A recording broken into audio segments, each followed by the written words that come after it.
Indian men's team world cup final में हारने के बाद से अब 2 महीने बाद पहली बार ऐसा थोड़ा सा लग रहा है कि हाँ, अब जो सीरीज आ रही है उसका हमें थोड़ा सा फर्क पड़ेगा, थोड़ा सा इंटरेस्ट और ज़्यादा आ रहा है। अभी तक हम ऑलमोस्ट उस डिसअपॉइंटमेंट में ही चल रहे थे। ऑस्ट्रेलिया की सीरीज़ आई गई हो गई, साउथ अफ्रीका के साथ सीरीज़ आई गई हो गई, ऑलमोस्ट अफगानिस्तान के साथ series. Again not saying important नहीं था इसमें से कुछ, बट कहीं ना कहीं वो अटैचमेंट, वो फिक्र वाली चीज़ नहीं आई थी। अब India versus England 5 test match की सीरीज़ भारत में हो रही है। ये सीरीज़ इसका लग रहा है कि यार थोड़ा सा तो फ़र्क पड़ रहा है, थोड़ा सा इंटरेस्ट बन रहा है वापस इंडियन टीम के परफॉर्मेंसेस का, इंडियन टीम का एक्चुअली क्या रहेगा पूरा इस पूरी सीरीज़ में, उस सब में देखने में थोड़ा सा अब तो लग रहा है कि यार अच्छा होना चाहिए, अब फ़र्क पड़ेगा हमें इसका भी। तो आज बात कर रहे हैं आने वाली सीरीज़ की।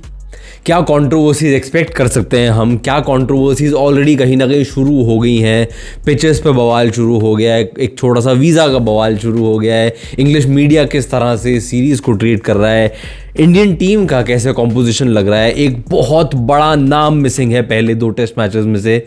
ये सारी चीज़ों के बारे में बात करेंगे इस वीडियो में। आप सबसे एक छोटी सी रिक्वेस्ट फिर से, थ्रू आउट द वीडियो बहुत जगह पे ऐसी चीज़ें होंगी जहाँ पे डिस्कशन की ज़रूरत है, आप सबके कमेंट्स की बहुत ज़्यादा ज़रूरत है। बात करते हैं आज के इस वीडियो में भी। सबसे पहले इंडियन टीम की बात करते हैं। चेतेश्वर पुजारा, अजिंक्य रहाणे, विराट कोहली, ये तीनों इकट्ठे ही टीम में नहीं है, ऐसा हो रहा है कुछ 12-13 साल के बाद। लास्ट शायद 2011 में इंडियन टीम ने एक टेस्ट मैच खेला था जो ये तीनों नहीं थे टीम में, and that is a big occasion almost. ठीक है, मान लिया विराट कोहली का वो वाला सिचुएशन नहीं है कि हाँ, बाकी दोनों को तो ऑलमोस्ट आप टीम से बाहर हैं अब, वो आई डोंट थिंक उनकी वापसी इतने आराम से होगी। विराट कोहली पहले 2 टेस्ट मैचेस मिस करने वाले हैं और पर्सनल रीजंस की वजह से। इनफैक्ट पिछले 1-1.5 महीने में ही साउथ अफ्रीका सीरीज से जस्ट पहले कुछ पर्सनल रीजंस की खबर सी आई थी कि 2-3 दिन के लिए वापस घर जाना पड़ रहा है उनको। अफगानिस्तान वाली T20 सीरीज जो उनका बिग कमबैक था, उसमें पहला T20 आए वो नहीं खेले थे बिकॉज ऑफ पर्सनल रीजंस। अब यहाँ पे 2 टेस्ट मैच नहीं खेल रहे, बाकी कोई भी फॉर्मेट मिस करते हैं, विराट कोहली टेस्ट मैच कभी नहीं मिस करते। इनफैक्ट डेब्यू के बाद से कुछ 5 टेस्ट मैच उन्होंने मिस करे हैं जब से उन्होंने टीम में अपनी जगह बनाई है पिछले 10-15 साल में।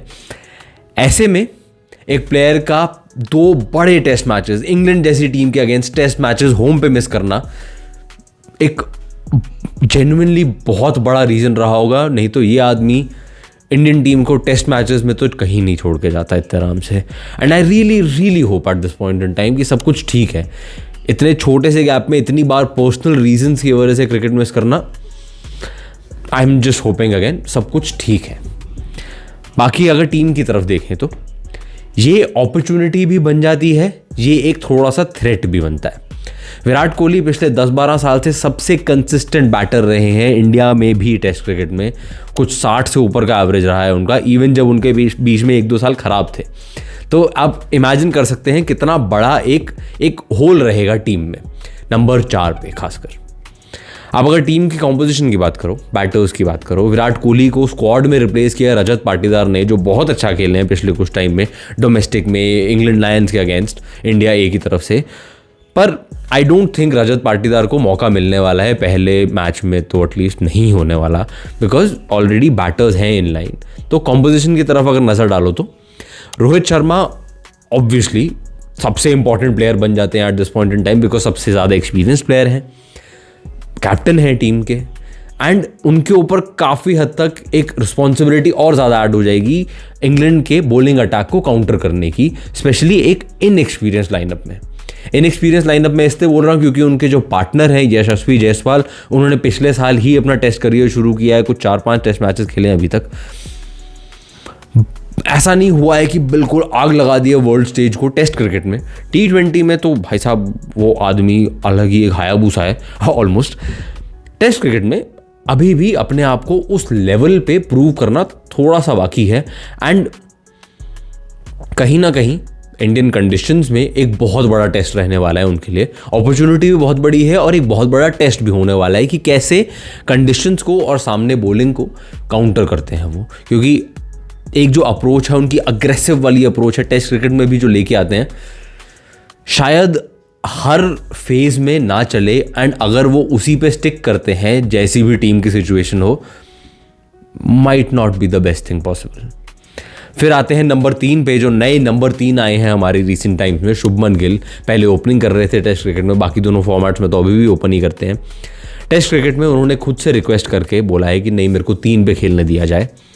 चेतेश्वर पुजारा एंड उससे पहले राहुल द्रविड़, इंडिया के जो नंबर 3 रहे थे, वो हमेशा अपनी सॉलिडिटी के लिए जाने जाते थे, हमेशा एक प्रॉपर डिफेंसिव मास्टर क्लास देने के लिए जाने जाते थे, जो भी कंडीशन हो, सामने वाले को लिटरली थकाने के लिए जाने जाते थे।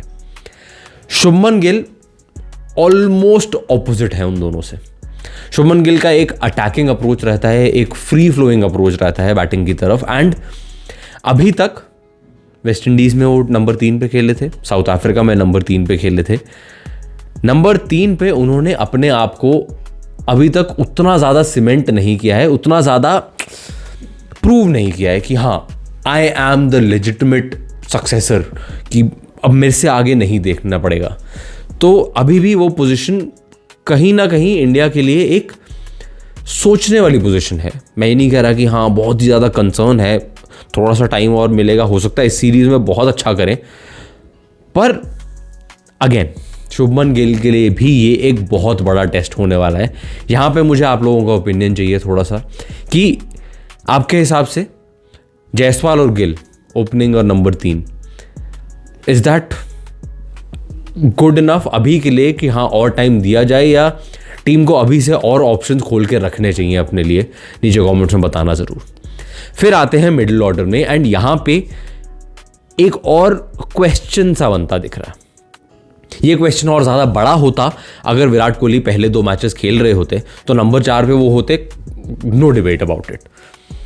ये अनाउंसमेंट कर दी गई है कि KL Rahul as a specialist batter खेलेंगे। साउथ अफ्रीका सीरीज में टेस्ट मैचेस में उन्होंने विकेट कीपिंग करी थी, बट इंडियन कंडीशंस में, लो स्पिनिंग कंडीशंस में आपको एक स्पेशलिस्ट कीपर चाहिए जो कि बहुत टाइम से इन कंडीशंस में कीपिंग करने का एक्सपीरियंस रखता हो। ऐसे में अनाउंस कर दिया है राहुल द्रविड़ साहब ने, जो हमारे कोच हैं, कि KL Rahul as a specialist batter खेलेंगे टीम में।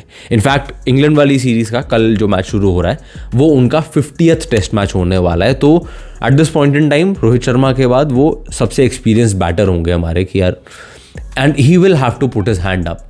आई नो फॉरेन कंडीशन में उन्होंने अलग अलग कंडीशन में अच्छा किया है बीच बीच में, पर अब टाइम आ गया है जब उनको एक रिस्पॉन्सिबिलिटी लेनी पड़ेगी, एक चार्ज लेना पड़ेगा एज अ सीनियर बैटर।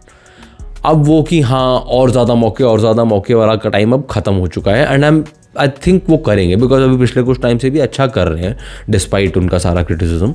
तो KL Rahul as a batter खेलेंगे, और वो खेलेंगे बिकॉज साउथ अफ्रीका में अच्छा करके आए हैं।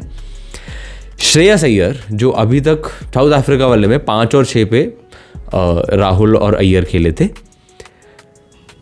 श्रेयस अय्यर कहीं ना कहीं थोड़ा सा उनके अराउंड भी डाउट बनता दिख रहा है पिछले कुछ टाइम में, स्पेशली अपने शॉट सिलेक्शन को लेके, स्पेशली क्वालिटी फास्ट बॉलिंग के अगेंस्ट वो किस तरह से परफॉर्म करते हैं, एंड थोड़ा सा अप्रोच पे भी कहीं कहीं से क्रिटिसिज्म आना शुरू हुआ है। एंड ये नहीं बोल सकते कि बिल्कुल ही अनफेयर क्रिटिसिज्म है, बिकॉज अभी रिसेंटली मुंबई के लिए उन्होंने रणजी खेलते हुए 48 रन बनाए थे एक इनिंग में, 48 बॉल्स में। काफ़ी एकदम से लोगों ने हाँ run ball 48 in a test match, which is okay. Shreyas Iyer ने उसके बाद स्टेटमेंट दिया कि नहीं, मैं तो जी एक पॉजिटिव अग्रेसिव अप्रोच से ही खेलूँगा, जो भी सिचुएशन हो। मेरा ये आउटलुक रहेगा कि मैं अपनी इस तरह की क्रिकेट बना के चलूँ, which for a middle order batsman, जो आप अगर 4 या 5 पे खेलते हैं टीम के लिए, मैं नहीं मानता कि ये एक स्ट्रेट फॉरवर्ड कि मैंने तो ऐसे ही खेलना है। आपको कहीं ना कहीं थोड़ा सा और रिस्पॉन्सिबिलिटी ऐड करनी पड़ेगी। मुझे थोड़ा सा और लगा था स्टेटमेंट, आप बताना प्लीज़, अगर हो सकता है मैं बिल्कुल ही कुछ अलग सी अजीब सी बात कर रहा हूँ, पर मुझे थोड़ा सा वो स्टेटमेंट और लगा था कि as a middle order batter आप ये नहीं बोल सकते और या आप ये सोचना अफोर्ड नहीं कर सकते हो कि नहीं, मैंने तो इसी तरह से खेलना है, टीम की जो मर्जी सिचुएशन हो।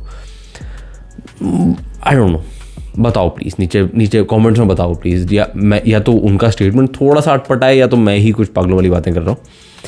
पर अभी कल के मैच में सिंस कोहली नहीं है, अगर कोहली होते तो केएल राहुल या श्रेयस अय्यर में से एक ही खेल सकता था, क्योंकि केएस भरत को खिलाना है आपने, विकेट कीपर आपको चाहिए।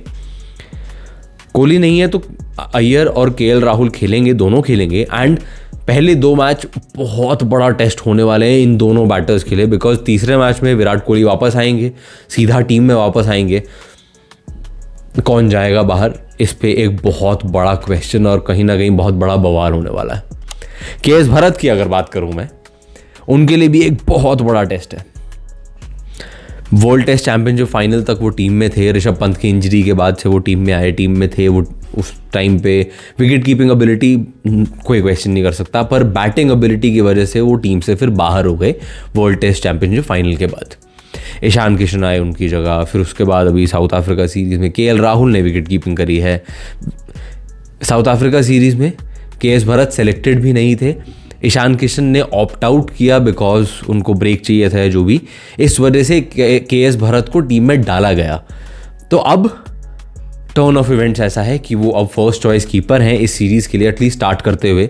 ध्रुव जुरैल है वेटिंग इन द विंग्स, उनको मौका मिला है टीम के साथ आने का, एक यंग विकेट कीपर जो कि अपने आप को प्रूव करते हुए आए हैं। तो केएस भरत के लिए एक बहुत बड़ा टेस्ट और बहुत बड़ी अपॉर्चुनिटी अपने आप को प्रूव करने की कि हाँ, वो इस टीम में, इस कॉन्वर्जेशन में बिलोंग करते हैं। वो सिर्फ यहाँ इसलिए नहीं है क्योंकि बाकी लोग अवेलेबल नहीं है। तो ये आई एम होपिंग कि वो ये अपॉर्चुनिटी लें, क्योंकि वो रोल बहुत ज़्यादा इंपॉर्टेंट है। इंडिया को विकेट कीपर, सिर्फ अच्छा विकेट कीपर नहीं चाहिए, विकेट कीपर ऐसा चाहिए जो बैटिंग से अपनी कंट्रीब्यूट करे साथ साथ।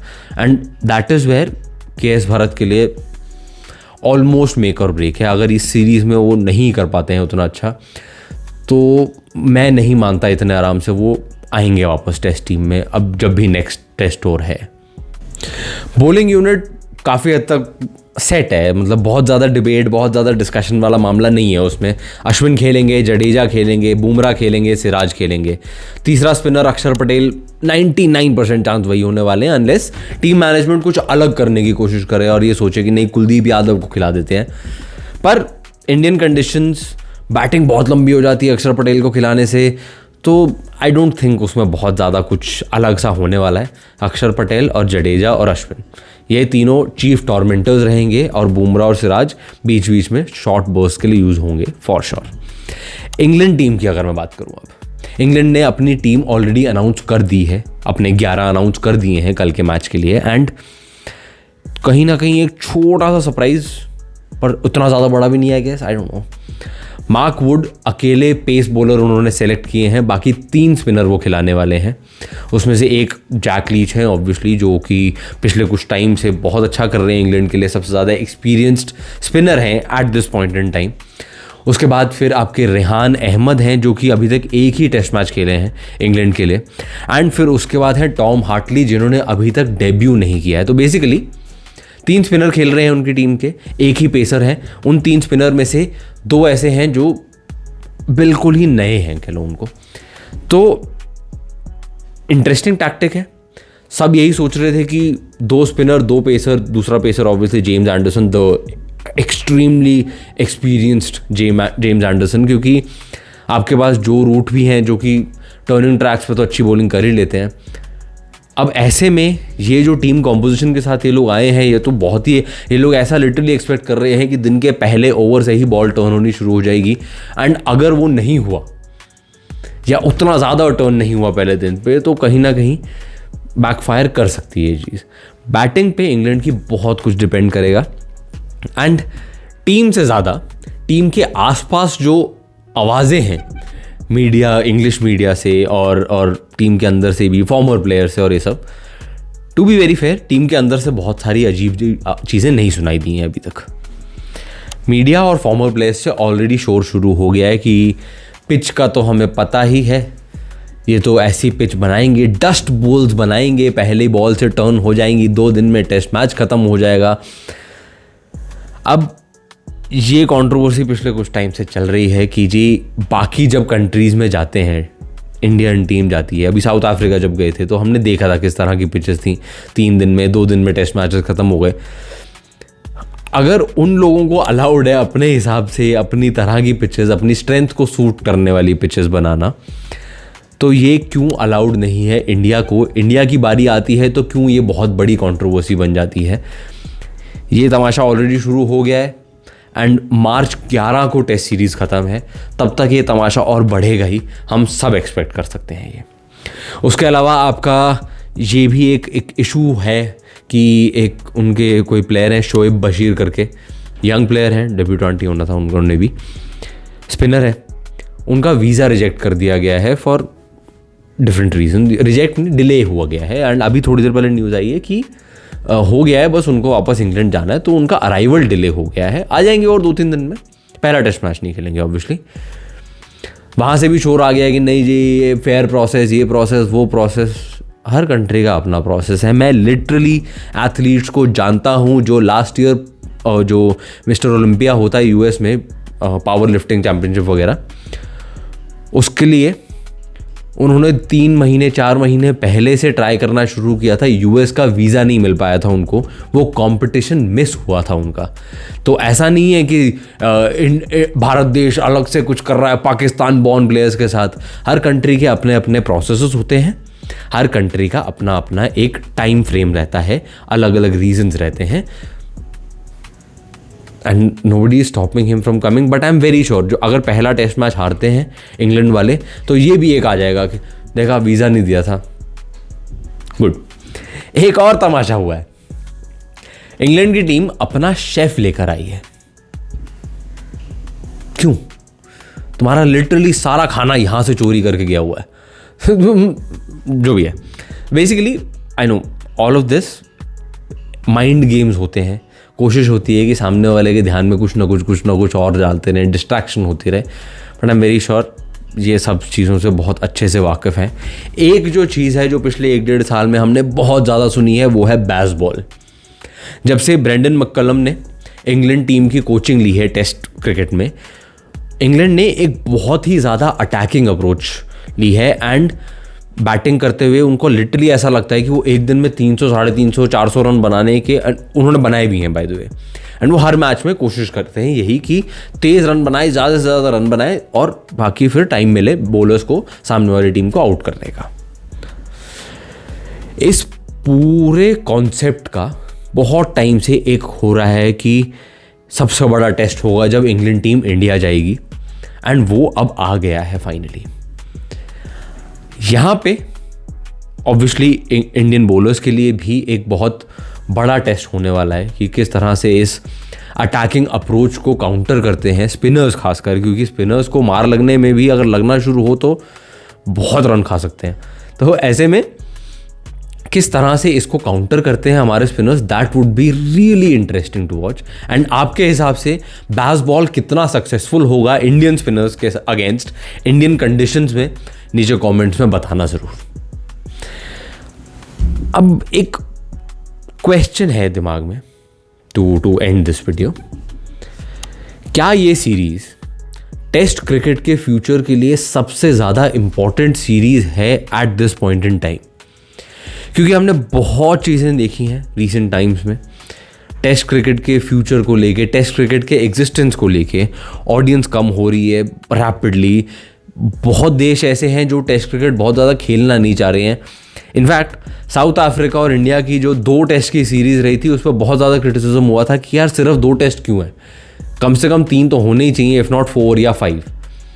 उसके बाद साउथ अफ्रीका का न्यूजीलैंड का टेस्ट टूर है जहाँ पे T20 उनकी जो लीग है साउथ अफ्रीका T20 लीग, वो क्लैश हो रही है न्यूजीलैंड वाले टेस्ट टूर के साथ। तो उसमें सारे जो फर्स्ट टीम वाले प्लेयर्स हैं वो लीग खेल रहे हैं एंड बिल्कुल ही नए लोग, बिल्कुल ही डेब्यूटेंट लोग खेलने जा रहे हैं साउथ अफ्रीका के लिए न्यूजीलैंड के against test series.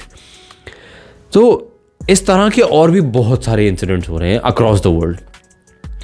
India, England और ऑस्ट्रेलिया 3 ऐसी कंट्रीज हैं, 3 ऐसी टीम्स हैं जिन पे हेविली रिलाई करता है टेस्ट क्रिकेट का फ्यूचर, और उसमें से 2 कंट्रीज अभी इन कंडीशंस में खेलने वाली हैं 5 मैच की टेस्ट सीरीज।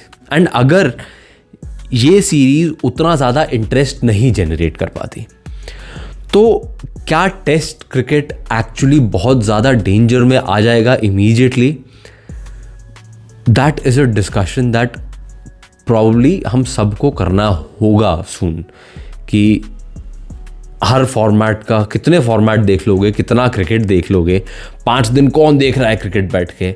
तो ये सारे क्वेश्चंस इस सीरीज़ के आसपास होंगे फॉर श्योर।